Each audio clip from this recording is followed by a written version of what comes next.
Hi, it's me again with Corel Tips and Tricks. I was working on this logo and I was going to wait for the person to ask. And I just thought, there's several ways you could make this shape.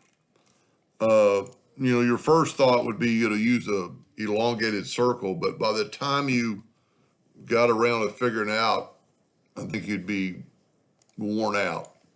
So I'm just going to use the 3-point curve line. And because it kind of snapped on a node for some reason, I'm going to go to the inside. But I'm going to hold down the control button and get it right on the inside. Then I'm going to control D and make a duplicate, and I'm going to mirror it, and I'm going to grab that node right there, and for some reason it kind of snaps to it. Then all I have to do is take a 2-point line and make sure you go from node to node. And I'm not taking a lot of time. If I was doing it for real, or when the customer does it, I would make sure I did it a little better. Then what you want to do is, we can't make the line thickness. Whoop, we got a little leak. Normally you could just make the line thicker. So at some point I'm not on the line.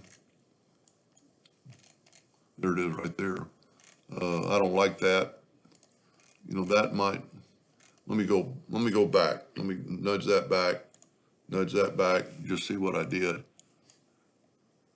Yeah, I just didn't have that line either to that, and I'm afraid I'm going to mess up my arc. But it'll look good. Nudge that back over. Nudge that back over. And let's see. I'm going to draw, like I normally would do, draw a rectangle in case my smart fill leaks.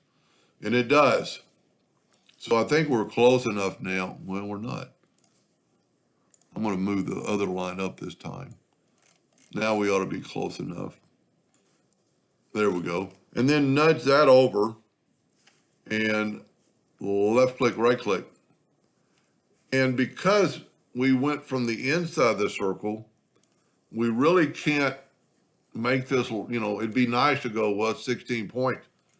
But I don't think that's going to be the correct size because it's working from the center. And there's ways around that, but maybe the safest thing to do would be to just go to effects and contour. I contoured a little bit too thick a while ago. I'm going to go 0.23 to the outside one time. And then I am going to go ahead and fill it in with any color and move that color over and take away the outline on the color by right clicking. And then I'm going to match up, hopefully. Now see, I still might be a little bit thick, but it's hard to say because it's so fuzzy. So the person doing it can really play with that. Color eyedropper tool and get that logo. I mean, look at that. I mean, once they type, they said they did have the font that the people used. And I would be very surprised if that's not dead on. Anyway, hope that helped them a little bit. Thank you for watching.